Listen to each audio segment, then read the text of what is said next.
ইলিশ মাছ ভাজি, ইলিশ মাছগুলো অতটা বড় না, আসলে অনেক ভালো লাগছে। নেওয়া নিয়ে ওনাদের সাথে মেসেজিং হচ্ছিল, ঘুম থেকে উঠেছে আমার মনে হচ্ছে ইদানিং তা বা মরিচের কচুরি অনলাইনে আমার ভালো যারা তাদের জন্য ঠিক পাই, আপসতা না করে শুয়ে না সারাদিন গরম লাগলো, ভোরবেলা কেন জানি আমার মনে হচ্ছে ইদানিং খুব শীত পড়তেছে, বা ফ্যান বন্ধ করে দিচ্ছি, এসি অফ করে দিচ্ছি, একটু ঠান্ডা ঠান্ডা আবহাওয়া, একটু চাদর মোড়ানো বা কম্বল মোড়িয়ে ছুঁয়ার মতো একটা পরিবেশ চলে এসেছে বাংলাদেশে।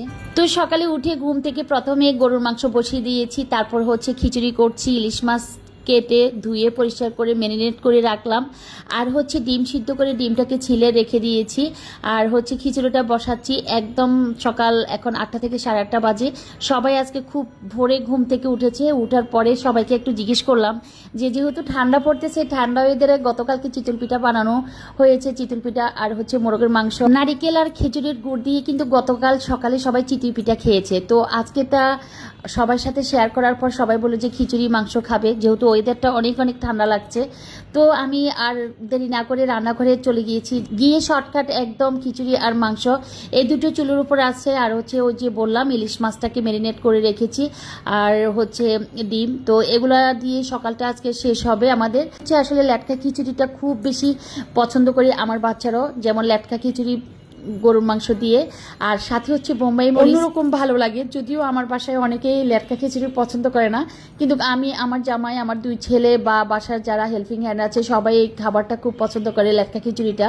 আর আব্বা আছে বাসায়, আব্বার জন্য তো একদম মানে করা পসিবল না, কারণ উনি ল্যাটকা খিচুড়ি তো দূরের কথা, খিচুড়ি একটু ভেজা ভেজা হলেও বা একটু নরম হলেও উনি পছন্দ করে না। ওনার কথা হলো খিচুড়ি খাওয়ার সময় একদম ঝরঝরা খিচুড়ি থাকতে হবে, ভাতের মতো যে ঝরঝরা খিচুড়ি থাকবে, দেন হচ্ছে উনি খাবে। তো সব কিছু গুছিয়ে রেডি করে রাখলাম। লাস্টে হচ্ছে সরিষার তেল দিয়ে ইলিশ মাছটা ফ্রাই করে নিচ্ছি, আর হচ্ছে ফ্রাইটা এমনভাবে করছি যাতে একদম ইলিশ মাছ ভাজা দিয়ে অনেকগুলো খিচুড়ি খেতে পারে, কারণ ইলিশ মাছ ভাজার যদি একটু সিস্টেমটা জানা যায়, যখন আমরা মাওয়াতে যাই তখন ইলিশ মাছ ভাজাটা সবচেয়ে ফেভারিট মনে হয়, কারণ ওনারা সরিষার তেল সকল উপকরণ দিয়ে আবার সরষের তেল দিয়ে মাখে, তারপরে হচ্ছে আবার খাঁটি সরিষার তেল দিয়ে ওনারা এই ইলিশ মাছটা ফ্রাই করে।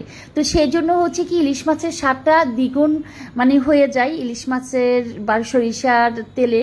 তো আমার বাসায় হচ্ছে সব কিছুই সরিষার তেলে রান্না হয়, বাসায় যত মাছ ফ্রাই করি তাও সরিষার তেলে আমার ফ্রাই করা হয়। তো এদিকে হচ্ছে পুরো বাসাটা যারা আছে বাসায়, জেসমিন আর ময়ফুল, ওরা হচ্ছে পরিষ্কার পরিচ্ছন্ন করে গুছিয়ে রেখেছিল, অতটুকু আমি সবার সাথে শেয়ার করলাম। আর এদিকে হচ্ছে ওই যে খিচুড়ি, ইলিশ মাছ ভাজি, ইলিশ মাছগুলো অতটা বড় না, আসলে অনেকে ভাবে ইলিশ মাছ আমার বাসায় অনেক বড়, ক্যামেরাতে কেন জানি আমার কাছে বড় মনে হয়, তবে মিডিয়াম সাইজ, মানে ছোট না আবার অতিরিক্ত আহমরি বড়ও না, মিডিয়াম সাইজের ইলিশ মাছগুলো আমার বাসায় বেশিরভাগ আনা হয়, মাঝে মাঝে আনা হয় অনেক বড়, যে মিডিয়াম সাইজের থেকে অনেক বড় ইলিশ মাছ।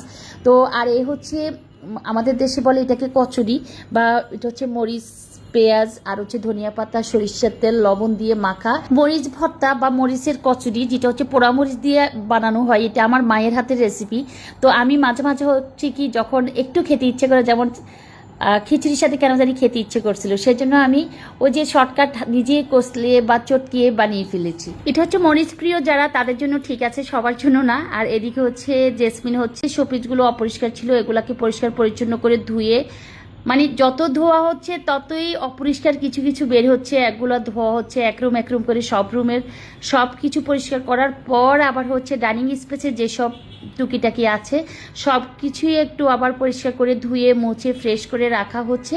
তো একটু আসলে বাসা পরিষ্কার পরিচ্ছন্ন থাকলে সবসময় বলি আমার খুব ভালো লাগে, সেটা আমি নিজেও করি বা অন্যদেরকে দিয়ে করানো, নিজের মধ্যে একটু ভালো লাগা কাজ করে, আর দেখতেও ভালো লাগে, শান্তি পাই, স্বস্তি পাই। আপনাদের সাথে এই যে ব্লগে শেয়ার করছি, এটা দেখানোর পরও ভালো লাগে যে না, আমার দেখা দেখি যদি কেউ একটু এ ধরনের অলসতা না করে, শুয়ে না থেকে, বসে না থেকে একটু নিজের বাসাটাও পরিষ্কার পরিচ্ছন্ন করে গুছিয়ে রাখা হয়, আসলে মন মানসিকতাও ভালো লাগে, সব কিছু থেকেও আপনার নিজেকে ফ্রেশ লাগবে। একা বাসায় বসে থাকলেও দেখবেন যে আপনার অনেক ভালো লাগছে, সব কিছু হেঁটে হেঁটে দেখবেন যে নিজের কাছেও ভালো লাগছে, দেখেও ভালো লাগছে, যে কাউকে দেখানোর জন্য বা কারো আশা উপলক্ষে এমন না।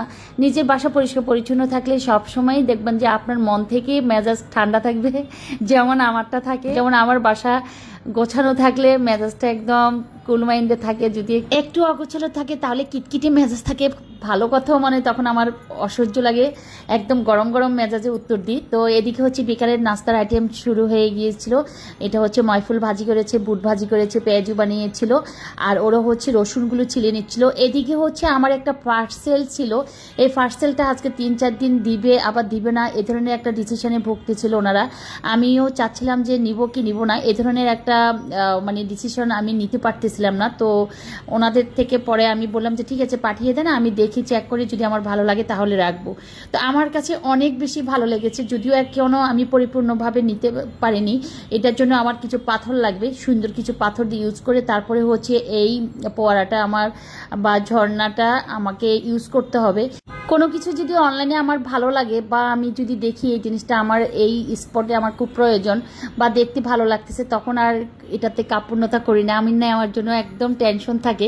কয়েকদিন পর্যন্ত এই নেওয়া নিয়ে ওনাদের সাথে মেসেজিং হচ্ছিল বারবার ইনবক্সে। তো আজকে নেওয়ার পর আসলে অনেক সুন্দর ঝর্ণাটা। তো এটার জন্য হচ্ছে কি নিচে একটু পাথর, কালারফুল পাথর দিলে সবচেয়ে বেশি বেটার মনে হবে। আমি জাস্ট চেক করে ওনাদেরকে বিদায় দেওয়ার জন্য চেক করলাম, যদি পরবর্তীতে পাথর আর হচ্ছে সব কিছু অল ওভার মিলিয়ে আমি সেট আপ করতে পারি, আমি সবার সাথে শেয়ার করবো আসলে কেমন হলো দেখতে বা আমার কাছে কেমন লাগছে। তো এই তো আমি একটু কোনো রকমের চেক করে তারপরে দেখাচ্ছি সবাইকে। তো সবাই বেশি বেশি ভালো থাকবেন। আল্লাহ হাফিজ সবাইকে।